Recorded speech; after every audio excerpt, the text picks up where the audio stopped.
తందానా దేవతందనా చదువునిచ్చు సరస్వతి దేవి చల్లగా చూడమ్మా తందానా దేవతందనా. అక్క ఈరోజు ఏం కథ చెప్పబోతున్నావు? ఏముంది, సీత ఇష్టాల సీత కష్టాల చెప్తుంది అంతే కదక్క. కాదు కాదు, ఈరోజు నేను తన చిన్నతనం నుండే గణితం అంటే ఇష్టం ఉండే శ్రీనివాస రామానుజన్ గురించి చెప్తున్నాను. సరే చెప్పక్క, వింటాం. పేద ఇంటిలో పుట్టి పెరిగిన గొప్పవాడి కథరా తమిళనాడులోన ఈరోడులోన జన్మించాడురా తందానా దేవతందనా. చదువు సంధ్యలోన క్రమశిక్షణలో ఎప్పుడు ముందుండేరా తందానా దేవతందనా. లెక్కల మీద లెక్కలేనంత మక్కువ చూపెరా తందానా దేవతందనా. తకిట తకిట చూ. అక్క, అంత గొప్పవాడిని కన్న తల్లిదండ్రులు ఎంత గొప్పవారో కదక్క. వారి గురించి, వారి కుటుంబం గురించి ఇంకొంచెం చెప్పక్క.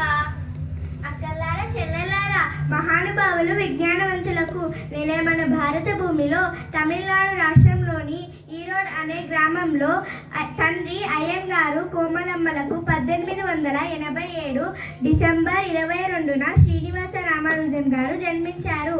వీరిది చాలా పేద కుటుంబం. ఆయన తండ్రి గుమస్తగా పనిచేసేవాడు. శ్రీనివాస రామానుజన్ అంటే తల్లిదండ్రులకు చాలా ప్రేమ. పిల్లలంటే తల్లిదండ్రులకు ఎప్పుడు ప్రేమే కదక్క. భలే చెప్పారు చెల్లి. శ్రీనివాస రామానుజన్ తన చిన్నతనం నుండే త్రికోణమితిని క్షుణ్ణంగా చదివాడు. అంతేకాకుండా 13వ ఏటినే ఎన్నో సిద్ధాంతాలను సొంతంగా రూపొందించాడు. అక్క, ఎంత గొప్ప విషయమో. శ్రీనివాస రామానుజన్ అంత చిన్న వయసులోనే గొప్ప సిద్ధాంతాలను రూపొందించాడా? అక్క, ఇంకేంటి, అందరూ మనలాగే ఉంటారా? మనం టీచర్లు చెప్పే పాఠాలే సక్రమంగా వినం. అంత చిన్న వయసులో ఎన్నో సిద్ధాంతాలు రాశాడు కదా, ఈయన గురించి ఇంకొంచెం చెప్పక్క. సరే, కథ చెప్తా వినండి. కళాశాల నందు గణితం నందు పేరుగాంచినాడు తందానా దేవతందనా. గణితంలోని సమస్యలన్నీ పరిష్కరించాడు తందానా దేవతందనా. 20వ శతాబ్దం గణిత మేధవ ఖ్యాతిగాంచినాడు తందానా దేవతందనా. తకిట తకిట చూ. అక్క, ఎంత గొప్ప విషయమో. ఎంత గొప్పవాడో ఇంకొంచెం చెప్పక్క. 1909 జూలై 14న జానకి అమ్మల్ అనే అమ్మాయితో వివాహం జరిగింది. అంటే జానకి రాముల వివాహం జరిగిందన్నమాట.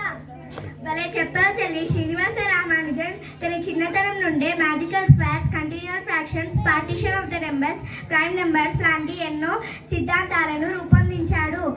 అది చూసిన కేంబ్రిడ్జ్ విశ్వవిద్యాలయంలోని ప్రొఫెసర్ హార్డీ గారు ఇంగ్లాండ్కు ఆహ్వానం పంపారు.